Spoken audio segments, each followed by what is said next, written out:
12 years, Allie. That's a long time to be an assistant. The words floated across the sleek glass desk like poison wrapped in silk. I sat motionless, the corners of my mouth refusing to twitch. My eyes locked on the man I'd reported to for nearly a decade, Vice President Marcus Grant. His tone was casual, almost friendly, but the weight of what he was saying pressed down on my chest like a boulder. I already knew. The signs had been building for months. The sudden cancellations of meetings I'd always attended. The accidental exclusion from department-wide emails. The whispered conversations that stopped the moment I walked into the room. And of course, the new golden boy, Caleb. Fresh out of business school, louder than necessary, and always within arm's reach of Marcus with coffee in hand and compliments on his tongue. I understand, I said calmly, folding my hands in my lap even as my heart pounded in my ears. Is this effective immediately? Marcus looked almost relieved that I wasn't crying or yelling. That wasn't my style. You'll receive 2 weeks severance. HR will help you transition out by the end of the day. And for what it's worth, Allie, this isn't personal. Of course it wasn't personal. That's what people always say when they gut you without blinking. I see, I said, rising to my feet with practiced grace. Then let me be the first to congratulate Caleb. Marcus cleared his throat, clearly uncomfortable with my composure. He's got potential, and we need people who think big.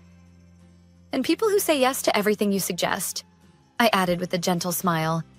I'll gather my things. I extended my hand across the desk. Marcus hesitated, then shook it. His grip was firm, but I noticed the slight tremble. Maybe somewhere deep down he knew this wasn't right. But he did it anyway. The door to his office clicked shut behind me. I made my way down the hallway, past the cubicles where whispers were already starting. I didn't look at anyone. Not yet. My desk was neatly organized. Always had been. I pulled out a cardboard box from beneath, the one I had kept just in case. You don't last 12 years in corporate without preparing for sudden endings.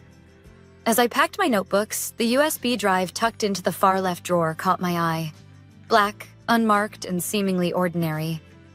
I'd built the company's internal tracking and inventory system over 6 years.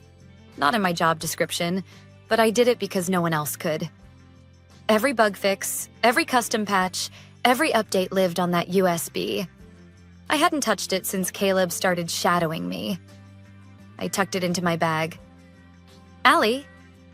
It was Jenna from compliance, standing awkwardly at the edge of my cubicle. Her face looked pale, confused. Is it true? I nodded once. It's true. But why? Apparently assistants don't get promoted, I said, my voice steady. Jenna looked horrified. But you do everything. Half of this department would fall apart without you. I smiled, more genuinely this time. Well, I guess we're about to find out. As I walked toward the exit, a familiar sting rose in the back of my throat. I wasn't just leaving a job. I was leaving a part of myself. 12 years of loyalty, of solving problems before they reached anyone's desk, of cleaning up messes no one even knew existed. No performance review. No thank you. Just a handshake and a door. The parking lot was unusually bright for a Friday afternoon. I sat in my car for a moment, letting silence wrap around me like a weighted blanket. My phone buzzed. A message from my sister. Lunch this weekend? You've been MIA lately. I stared at the message and exhaled slowly. I hadn't told anyone what was happening. Not yet. I wanted to process it first. Alone. Back at the office, I imagined Caleb sliding into my old chair, firing up the system I had spent years building. He had no idea how much was custom-coded. No idea how fragile it was without the correct maintenance sequence. And no idea that the only person who fully understood it had just walked out the door with a quiet smile and a black USB in her purse. That night, I poured a glass of wine, opened my laptop, and logged into a private backup account I'd created long ago, the one no one knew about. The system was stable, for now. But if someone made even a minor change in the wrong module, well, tomorrow would be interesting. The next morning, I woke early. out of habit more than anything else. 12 years of routine doesn't disappear overnight. The sunlight was just beginning to filter through the curtains as I sipped my coffee and opened my laptop. No alarms, no urgent emails, no long to-do list waiting for me. For the first time in over a decade, my day was entirely my own. And yet, something inside me buzzed. A strange tension, like the charged air before a thunderstorm. At 9:13 a.m., it started. My phone lit up with a flurry of messages. Jenna, Allie, something's wrong with the system. Files are missing? Ben from IT. Hey, weird question. Do you remember how the inventory software logs updates? We can't access anything after Q3. Tamara from accounting. Emergency. Are you available to talk? Please? I leaned back in my chair, my heart beating calmly. I wasn't gloating. I wasn't even angry anymore. I just felt inevitable, like watching dominoes fall that someone else had lined up.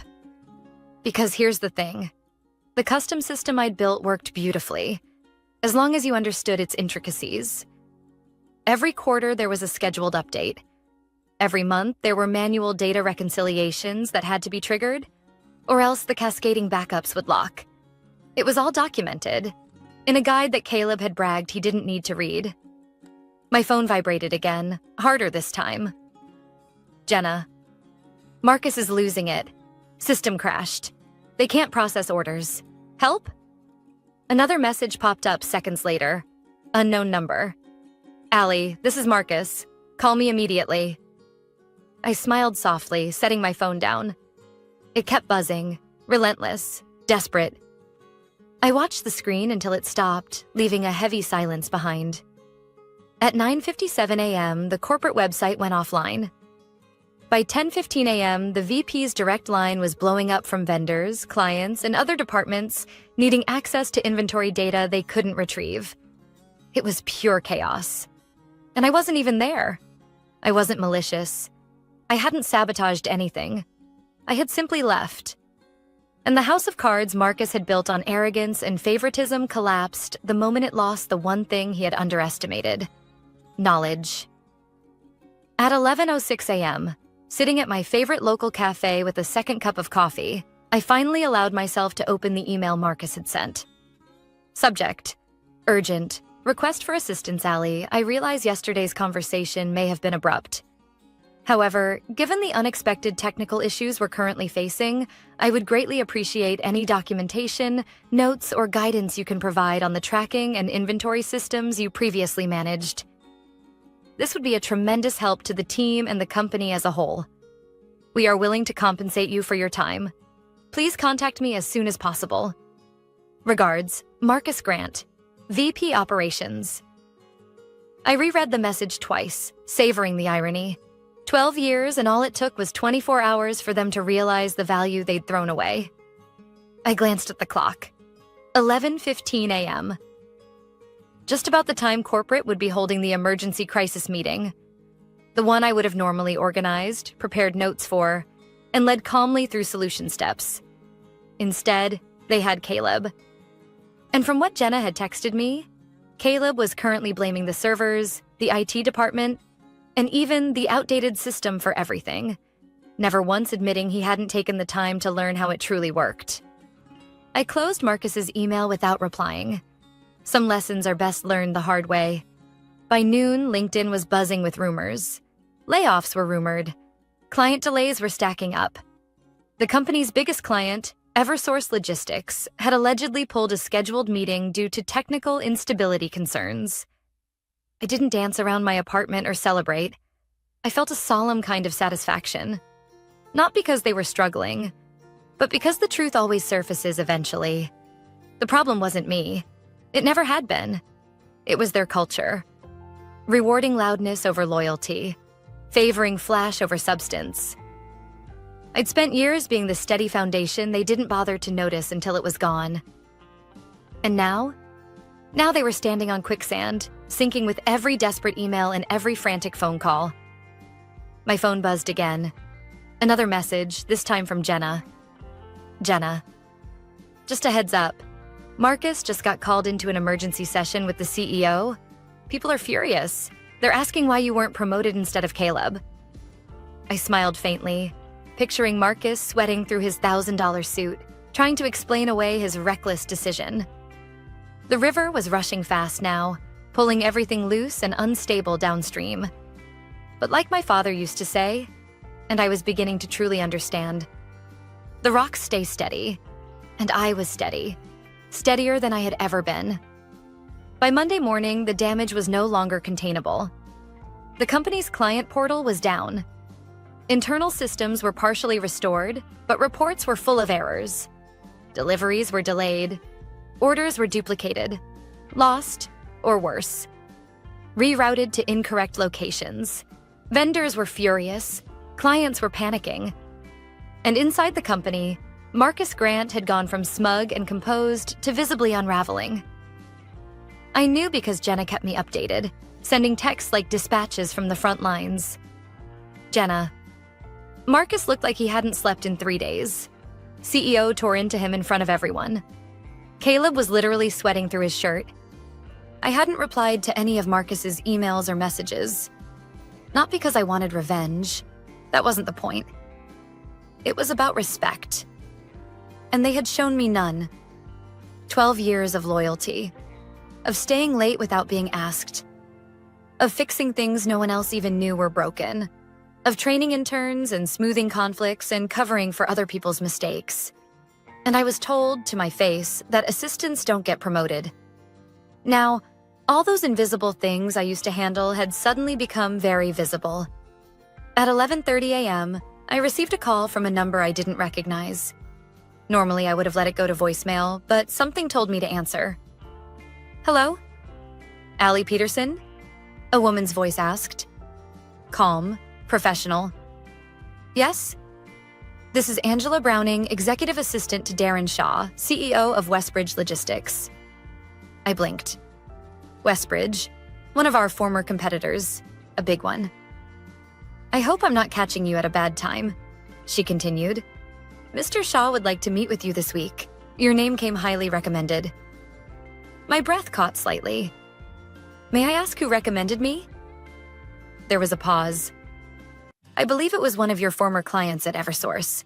They said, and I quote, "She's the only reason we renewed with them last year." I exhaled slowly. I'd be happy to speak with Mr. Shaw. Wonderful, Angela said. We'll set something up for Thursday morning. After we ended the call, I stared at my phone for a long moment. My hands weren't shaking. My chest wasn't tight. This wasn't panic. It was possibility. That evening, I met my sister for dinner. Elena, the practical one. HR director at a healthcare firm, never missed a step in life. We sat at a small Italian place near the river, the kind we used to visit when we were kids and still believed everything in life was fair and made sense. She listened quietly as I told her everything. The firing, the crash, the aftermath. And then I showed her Marcus's original termination email. Cold, detached, like it had been written for a printer, not a person. Elena's eyes darkened. You know, you could sue, she said, cutting into her pasta with surgical precision. Not just for wrongful termination, but for discrimination. 12 years without promotion? That's not a coincidence. I don't want to sue, I said softly. I want to build something better. She raised an eyebrow. Meaning? I want to work somewhere that values what I do, where they see me as more than a background character. Somewhere I can grow, lead, be seen. She nodded slowly, then gave a small smile. You always did like fixing broken systems. Only when they're worth fixing, I replied. We clinked wine glasses over that. The next day, I received another email. This time from Paula Hensley, a senior director I used to support years ago before she transferred departments. Allie, I just wanted to say, I'm sorry.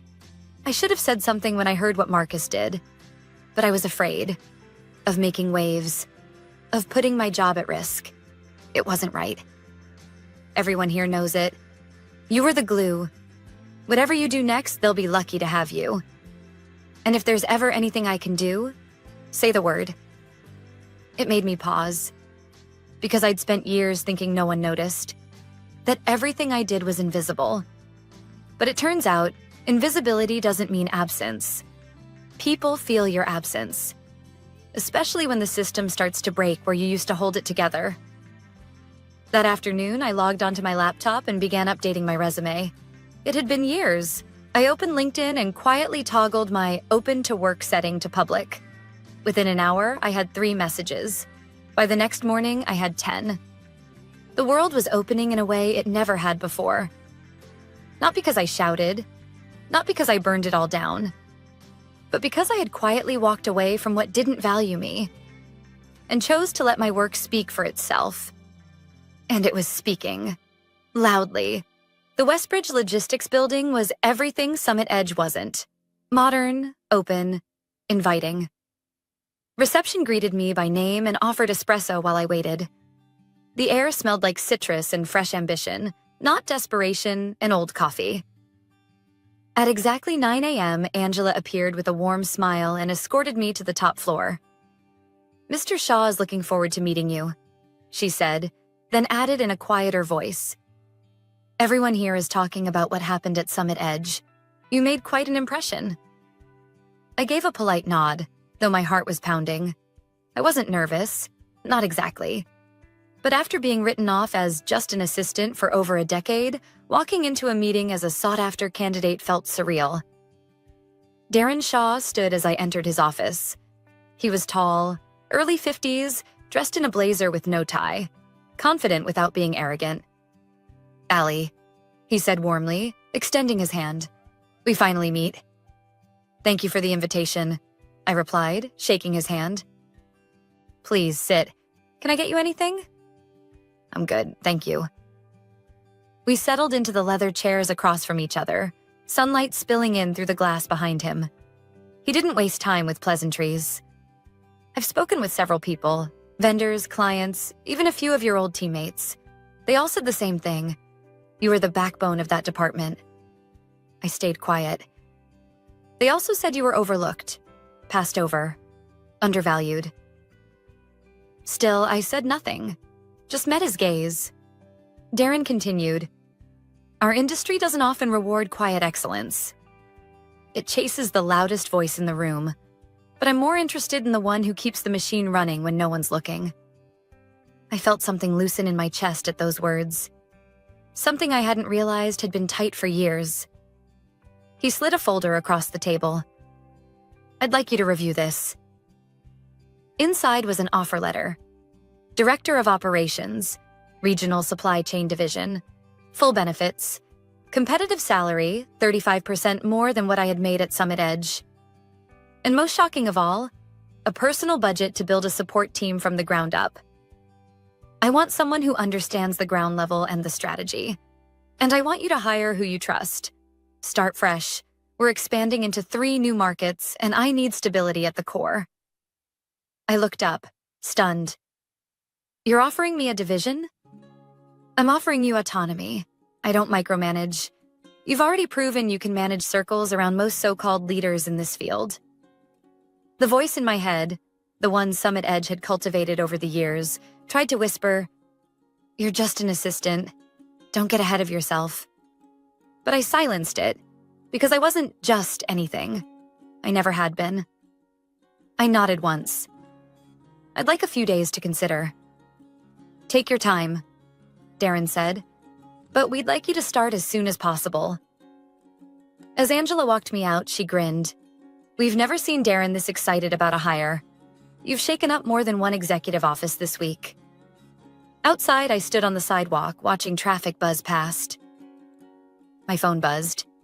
A text from Jenna. "Marcus was just escorted out of the building. Effective immediately. No warning."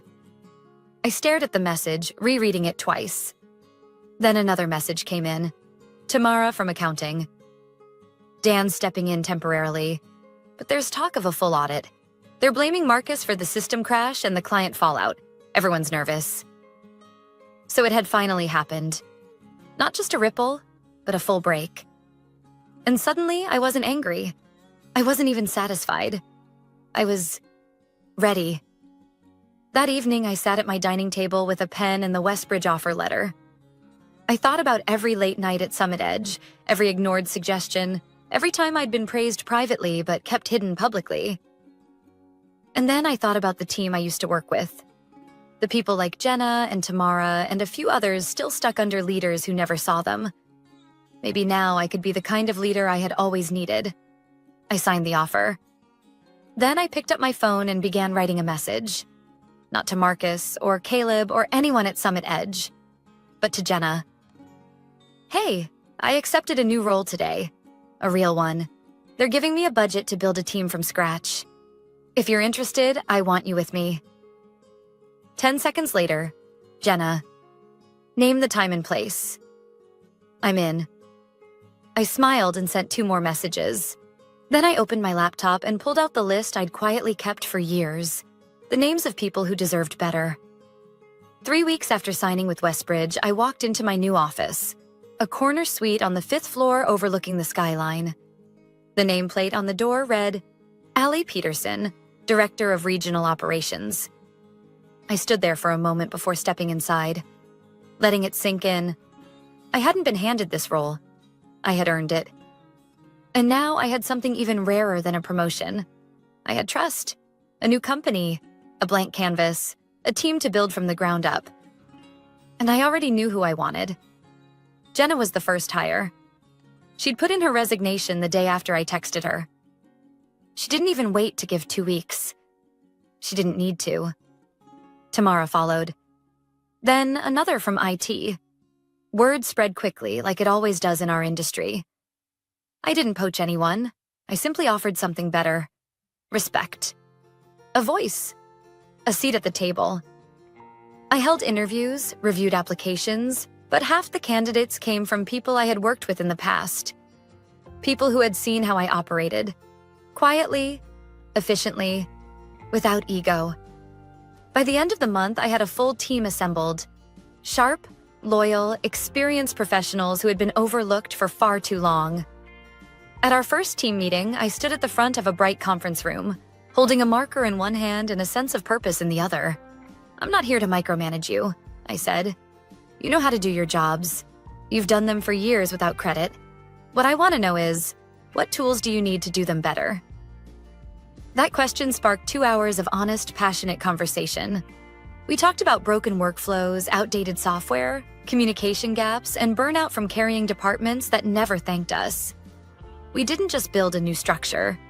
We dismantled the old one, brick by brick, and built something better in its place. Meanwhile, Summit Edge was hemorrhaging. The week after I started at Westbridge, one of their major clients, Eversource Logistics, pulled out entirely. A quiet exit. No press release. Just silence.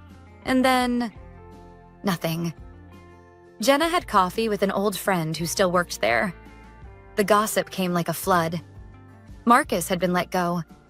Caleb was reassigned to a meaningless project. The CEO was furious.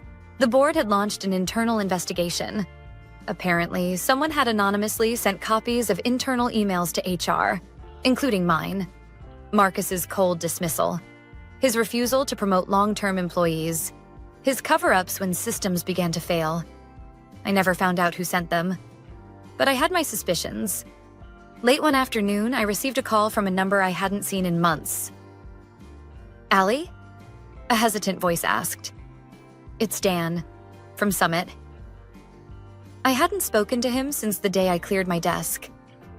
I'm sure you've heard about everything, he said awkwardly. We've taken some hits, big ones. I didn't reply. I just wanted to ask, off the record, did you send those emails to the board? I smiled, though he couldn't see it. No, Dan, but I'm glad someone did. He sighed. We were wrong about you. About a lot of things. I said nothing. We'd like to make things right. I glanced around at my office, at the plants near the window, at the frame message Jenna had left on my desk that morning. Real leaders don't need a title, but now you finally have both. Thanks, Dan, I said gently. But I already am. Then I hung up. That Friday, our team gathered at a rooftop bar to celebrate the end of our first month. We laughed, shared stories, talked about things that mattered. Not just numbers and deadlines, but goals and dreams and how seen everyone felt for the first time in years. Summit Edge used to be my plan for the next 10 years, Jenna said, sipping her wine. Now I can't believe I stayed as long as I did. You stayed because you believed in the work, I replied.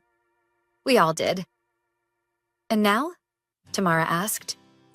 Now, I said, we do it on our own terms. The sun dipped below the city skyline, and for the first time in a long while, I didn't feel like I had to prove myself. I didn't feel small. I didn't feel replaceable. I felt like exactly who I had always been.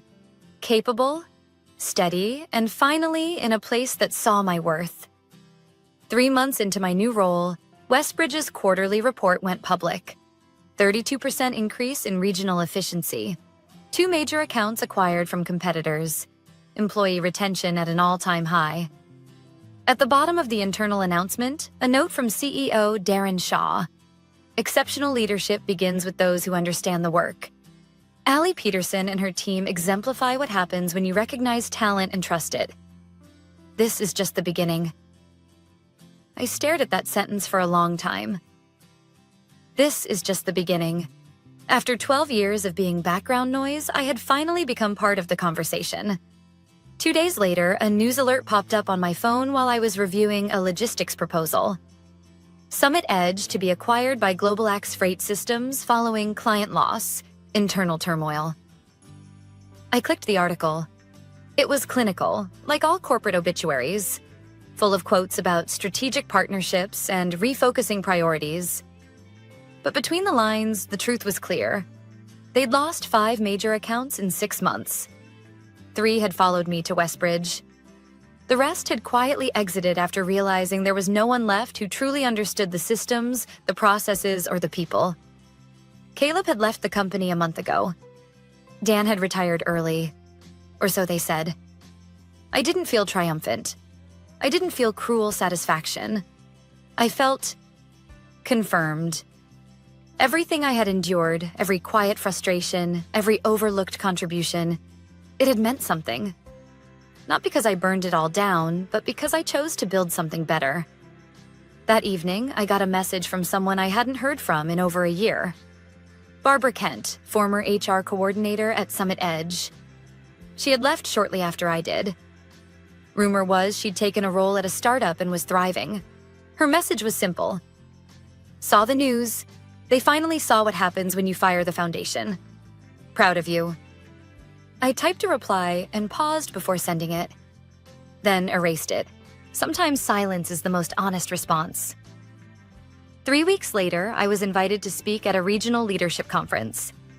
The topic, quiet leadership and lasting impact. I almost said no. But I remembered all the meetings I used to sit in at Summit Edge, watching less qualified people talk over me, take credit, and rise while I remained invisible. And I realized I wasn't invisible anymore. So I said yes. I stood on stage in front of 200 executives and told them the story. Not of revenge, not of sabotage, but of misjudgment, perseverance, and the power of doing things the right way. I told them about being called just an assistant. I told them about the crash, the calls, the silence, and then the rebuilding. But most of all, I talked about what it means to lead with empathy, with quiet strength and with unwavering integrity. Afterward, 3 young women approached me, junior managers from different companies. One of them said, I didn't think people like us could make it to the top without compromising who we are. I smiled. We can, and we will. But you have to know your value, even when they don't. On the 1-year anniversary of my termination, Jenna and Tamara surprised me at the office with a cake, scrawled in chocolate across the top, to the woman they couldn't replace. I laughed, truly laughed, as the whole team gathered around. Jason had just accepted a director role in our southern region. Tamara was leading a mentorship program. Jenna had been nominated for an industry award. Every one of them was growing, thriving, seen. We raised our glasses. Water, juice, coffee. It didn't matter. To new beginnings, I said. And to Allie, Jenna added. For proving you don't have to burn bridges to move forward. Sometimes you just need to cross a better one. We clinked cups, and I looked around at the faces that once sat quietly at other people's meetings, now leading their own. We weren't the loudest. We weren't the flashiest. But we were the ones who held the line. The rocks in the river, the steady ones. And in the end, we were the ones who won.